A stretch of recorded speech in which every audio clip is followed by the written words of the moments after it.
Class 8 chapter 14। आज के chapter का नाम है भारत की वास्तुकला। ये एक लेख है। ईश्वर ने मनुष्य को अद्भुत कलात्मक शक्ति प्रदान की हुई है। यह अपने बुद्धि बल और हस्त कौशल द्वारा आज तक अनेक प्रकार के निर्माण करता आया है। भारत को विविध कलाओं का देश कहा जाता है। इस दृष्टि से यह विश्व में अद्वितीय स्थान रखता है। ईश्वर ने हम मनुष्य को अद्भुत कलात्मक शक्ति प्रदान की है। अपनी बुद्धि और हस्त कौशल द्वारा आज तक अनेक प्रकार के निर्माण किए हैं मनुष्य ने। और तो और भारत को विविध कलाओं का देश भी कहा जाता है। इस दृष्टि से यह विश्व में अद्वितीय स्थान पर रखता है। अभिव्यक्ति ही कला है। बाहरी जगत की भिन्न भिन्न वस्तुओं को जो विभिन्न मनुष्य के मन पर पड़ता है, उसकी सौंदर्यपूर्ण अभिव्यक्ति ही कला है। जो अभिव्यक्ति है वही कला है। जो बाहरी जो जगत है, उसकी विभिन्न भिन्न वस्तुओं को जो विभिन्न मनुष्य के मन पर पड़ता है, उसकी सौंदर्यपूर्ण अभिव्यक्ति ही कला है। कला का संबंध नियमों से न होकर व्यक्ति से होता है। अतः व्यक्ति या कलाकार किसी भी माध्यम से अपनी कल्पना को सुंदर रूप में प्रस्तुत करे, वह कलाकृति की ही कही जाएगी। ये कलाएं ललित कला और उपयोगी कला दो विभागों में बांटी जा सकती है।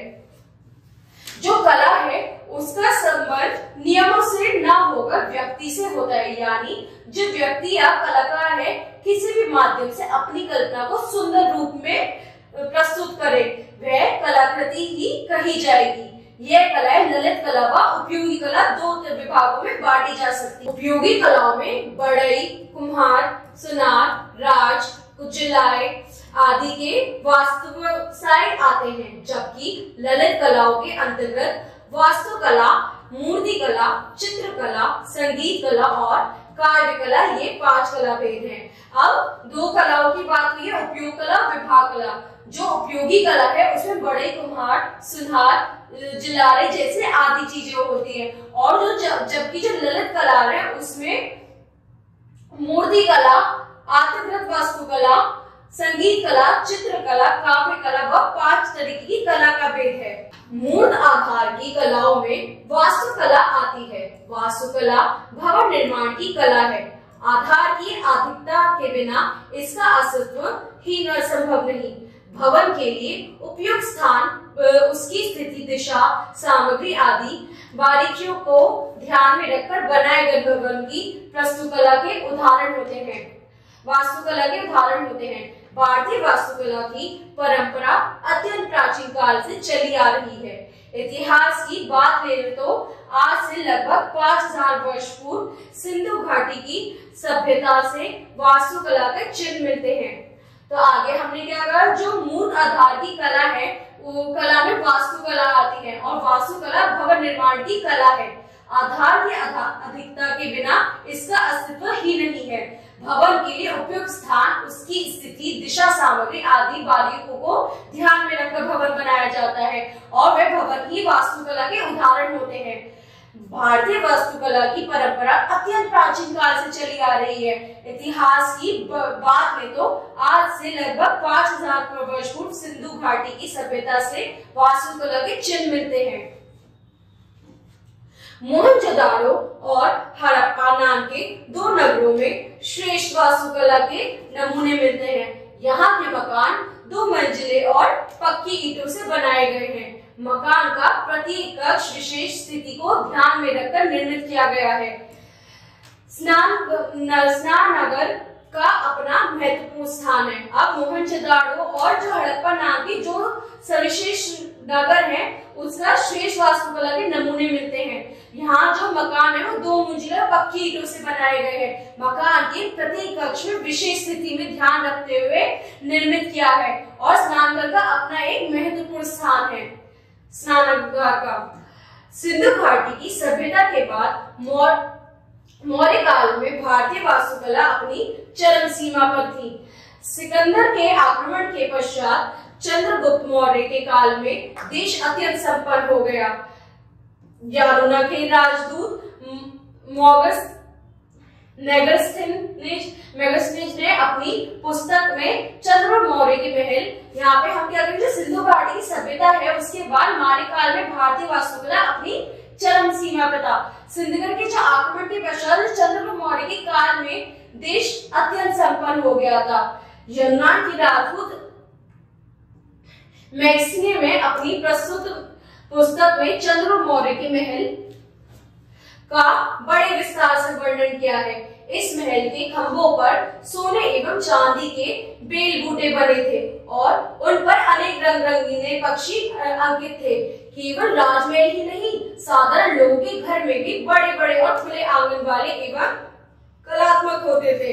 अब उस टाइम पे जो ये महल होते थे उन पर काफी पशु पक्षी, चांदी के बड़े बूटे बने हुए थे और तो रंग बिरंगे पक्षी थे। राजमहल ही नहीं, साधारण घरों में भी बड़े बड़े आंगन वाले कलात्मक होते थे। बौद्ध धर्म के प्रभाव स्वरूप अनेक स्तूपों का निर्माण हुआ। मध्य प्रदेश की राजधानी भोपाल से 30 किलोमीटर दूर बना सांची का स्तूप विशेष उल्लेखनीय है। यह ऊपर से नारंगी की तरह गोल है। बौद्ध काल में अनेक स्तंभ भी बनवाए थे। सारनाथ का स्तंभ या लाट मौर्य काल की वास्तुकाल का उत्कृष्ट नमूना है।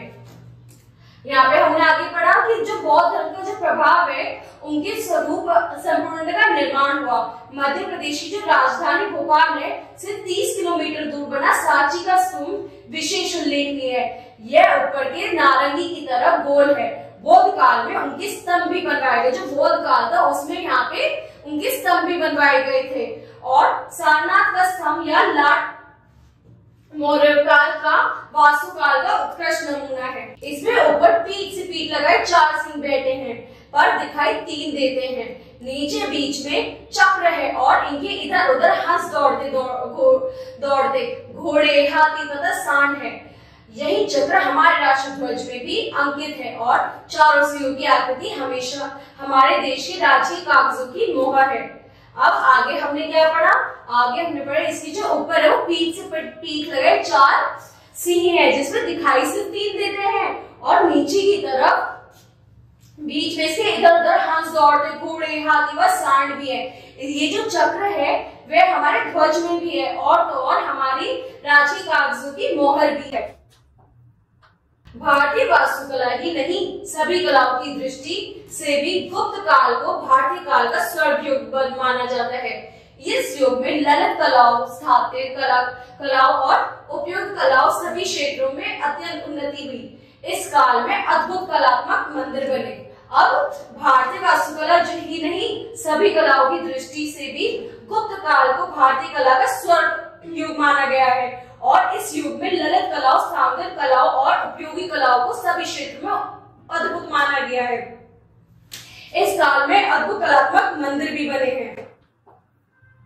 गुप्त काल का सबसे सुंदर मंदिर ललितपुर जिले में देवगढ़ की दशावतार मंदिर है। इसमें 12 मीटर ऊंचा एक शिखर है, 4 मंडप है तथा खंभों पर अत्यंत सुंदर मूर्तियां बनी हैं।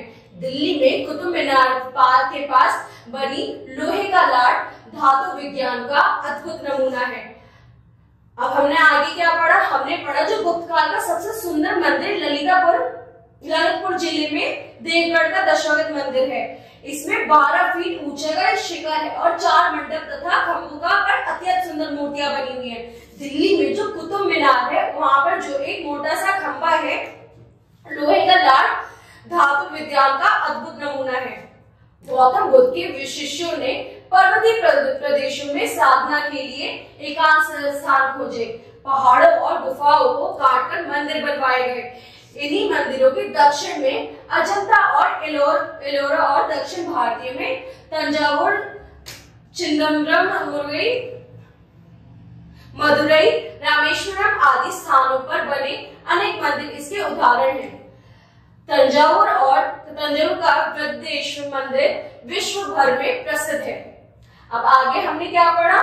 जो गौतम बुद्ध के शिष्यों ने जो पर्वतीय जगहों पर स्थान पर शांतिपूर्ण जगह खोजी थी वह भी जगह है और तो और पहाड़ काट काट के जो मंदिर बनवाए गए हैं वह भी मंदिर वहां पे बने हुए हैं। इन्हीं मंदिरों के दक्षिण में अजंता और एलोरा, दक्षिण भारत में तंजौर, चिदंबर, मर्दुई आदि स्थान पर बने अनेक मंदिर का इसके उदाहरण हैं। तंजौर और का बृहदेश्वर मंदिर विश्व भर में प्रसिद्ध है। इसका शिखर 200 फुट ऊंचा है। जिस पत्थर पर स्वर्ण कलश है इसका वजन लगभग 900 क्विंटल है। चिदंबरम में नटराज की मूर्ति दर्शनीय है। पांडव तांडव नृत्य करते हुए शिव की इस चतुर्भुज मूर्ति के एक हाथ में डमरू, दूसरा हाथ में अंधकार और बुराई का नाश करने वाली ज्वाला है। मदुरई का मीनाक्षी मंदिर अपनी सुंदरता और भव्यता के लिए प्रसिद्ध है। विश्व भर में पर्यटक इनको देखने के लिए आते हैं। आगे हमने पढ़ा जो इस मंदिर की जो ऊंचाई है वो कितनी ऊंची है, वो बहुत ही ज्यादा ऊंची। इसका जो शिखर है वो 200 फुट ऊंचा है और तो और इसका वजन लगभग 900 क्विंटल है। चिदंबरम में जो नटराज की मूर्ति है उसमें जो शिवजी तांडव करे, एक हाथ में उन्होंने क्या ले रखा है, एक हाथ में डमरू ले रखा है, दूसरा हाथ में अंधकार और बुराई का नाश करने वाली ज्वाला ले रखी है। मदुरई की मीनाक्षी मंदिर इसकी सुंदरता और भव्यता के लिए प्रसिद्ध है। विश्व भर की पर्यटक इनको देखने के लिए आते हैं। भारत में मुगल साम्राज्य की स्थापना के बाद वास्तुकला के विकास में मुगल बादशाहों के विशेष योगदान रहा। ताजमहल के वास्तुकला का सर्वश्रेष्ठ उदाहरण है। आगरा में यमुना नदी के किनारे बने ताजमहल का सौंदर्य देखते ही बनता है। वह सफेद संगमरमर से बना हुआ है। इसकी लंबाई 1900 फुट तथा चौड़ाई 1000 फुट है। इसके केंद्रीय कक्ष में शाहजहां और मुमताज महल की कब्रें बनी हुई हैं। वह विश्व के 7 आश्चर्यों में से एक माना जाता है। तो यहाँ पे जो भारत मुगल साम्राज्य है उसकी स्थापना वास्तुकला के विकास मुगल बादशाहों के विशेष योगदान है। जो ताजमहल है वो वास्तुकला का सर्वश्रेष्ठ उदाहरण है। आगरा में यमुना नदी के पास जो ताजमहल बना है उसकी सुंदरता देखने लायक है। इस सफेद संगमरमर से बना हुआ और इसकी लंबाई 1900 फुट तथा चौड़ाई 1000 फुट है। इसके केंद्रीय कक्ष में शाहजहां और मुमताज महल की कब्रें बनी हुई हैं। वह विश्व के 7 आश्चर्य में से एक है, यानी 7 अजूबों में से एक है। फतेहपुर सीकरी स्थित बुलंद दरवाजे संसार को सबसे ऊंचा दरवाजा माना जाता है। वास्तव में मुगल काल वास्तुकला का स्वर्ण युग माना जाता है। उसी समय दिल्ली के लाल किले का निर्माण हुआ था। अब जो फतेहपुर सीकरी है उसका जो इतना बड़ा दरवाजा है वह संसार में सबसे ऊंचा दरवाजा माना जाता है। और तो और वास्तव में मुगल वास्तुकला का स्वर्ण युग माना जाता है। उसी समय दिल्ली में लाल किले का निर्माण भी हुआ था। अमृतसर स्थित स्वर्ण मंदिर भी वास्तुकला का एक अनुपम नमूना है। ईसाइयों द्वारा बनवाए गए अनेक गिरिजाघरों तथा जैन धर्म के मंदिरों और मध्य प्रदेश में बाघ की गुफा मंदिरों बनाए गए जो वास्तुकला के उत्कृष्ट उदाहरण है। महाराष्ट्र में मुंबई के समीप समुद्र के तटबंध शिलाओं को खोदकर बनाई गई एलिफेंटा की गुफाएं में और औरंगाबाद के पास लगभग 30 गुफाओं की प्रत्येक दृष्टि से वास्तुकला का अध्ययन किया जा सकता है। यहाँ पे हमने क्या पढ़ा, जो अमृतसर स्थित स्वर्ण मंदिर है वो वास्तुकला का नमूना है। और ईसाइयों द्वारा बनाए गए अनेक गिरजाघरों तथा जैन धर्म मंदिर भी मध्य प्रदेश में बाघ की गुफा मंदिर बनाए जो वास्तुकला के उत्कृष्ट उदाहरण है। महाराष्ट्र में समुद्र के समीप जो पहाड़ी पर्वत शिलाओं को खोद कर एलिफेंटा की गुफाएं बनाई गई है और औरंगाबाद के पास लगभग 30 गुफाएं प्रत्येक दृष्टि से वास्तु का उपयोग किया जा सकता है। इसमें मूर्तिकला और चित्रकला के अनुपम उदाहरण प्रस्तुत किए गए हैं। अजंता एलोरा की गुफाएं को कला के नमूने उद्धृत की गए हैं। इनमें जो मूर्तिकला है, चित्रकला है वो बढ़िया उदाहरण है और अजंता एलोरा की गुफाएं जो है वो कला के नमूने अद्वितीय हैं। ओडिशा राज्य में पुरी से बना कोणार्क का सूर्य मंदिर वास्तुकला की दृष्टि से बहुत प्रसिद्ध है। इससे सूर्य के साथ घोड़े बने हुए हैं। सभी ऐसे सजीव लगते हैं मानो अभी बोल उठेंगे। खुजराहो के मंदिर चंदेल राजाओं द्वारा लगभग 1000 वर्ष पूर्व बनवाए गए थे। इन मंदिरों की संख्या तो अधिक बताई जाती है, पर अब केवल 22 मंदिर ही बचे हैं। इस मंदिर को की दीवारों पर कलात्मक प्रतिमाएं देखते ही बनती हैं। कला का इतना उत्कृष्ट तथा अद्भुत रूप शायद ही देखने को मिले। ये मंदिर वास्तुकला के साथ साथ मूर्ति कला में भी बेजोड़ है। अब जो उड़ीसा में राज्य में जो एक कोगढ़ का सूर्य मंदिर है, वो वास्तुकला का प्रसिद्ध उदाहरण है, बहुत प्रसिद्ध है। इसमें जो सूर्य है मंदिर है, उसमें 7 घोड़ों की बने हुए हैं। ऐसा लगता है बस अभी जीवित हो जाएंगे और तो और कुछ ना कुछ बोल उठेंगे। खुजराहो के जो मंदिर है चंदेल राजाओं द्वारा लगभग 1000 फुट बनाए गए थे और इनकी संख्या पहले तो काफी बताई जाती थी, लेकिन अब सिर्फ 22 मंदिर रह बचे हैं। इन मंदिरों की जो दीवारों पर जो इतनी सुंदर नक्काशियां बनी हुई, सब कुछ बनी हुई है, वह भी बहुत ही सुंदर बनी हुई है। कला का इतना उत्कृष्ट रूप शायद ही देखने को मिला हुआ। ये मंदिर वास्तुकला के साथ साथ मूर्ति कला में भी बेजोड़ है। दिल्ली में स्थल लोटस टेम्पल की वास्तुकला की भी उल्लेखनीय है। जो दिल्ली में ये जो लोटस टेम्पल है, इसकी भी वास्तुकला भी उल्लेखनीय है। कमल की आकृति में बने इस मंदिर की सुंदरता देश विदेश में आने वाले पर्यटकों का मन मोह लेती है।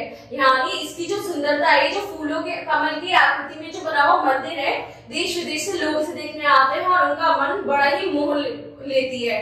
भारत के इन मंदिरों में उच्च कोटि की वास्तुकला देखने को मिलती है। भारत के जो मंदिर है इसमें उच्च कला की वास्तुकला देखने को मिलती है, उच्च कोटि की। इस प्रकार हम ये कह सकते हैं कि भारतीय वास्तुकला की परंपरा प्राचीन काल से लेकर आज तक चली आ रही है, जो संपूर्ण विश्व में आश्चर्य करने योग्य है। तो इस तरीके से हम क्या कह सकते हैं कि जो भारतीय वास्तुकला की परंपरा है वो प्राचीन काल से लेकर आज तक भी चली आ रही है और संपूर्ण विश्व में आश्चर्य करने वाली है। ठीक है बच्चों, अब अगली क्लास में अगला चैप्टर पढ़ेंगे। Thank you.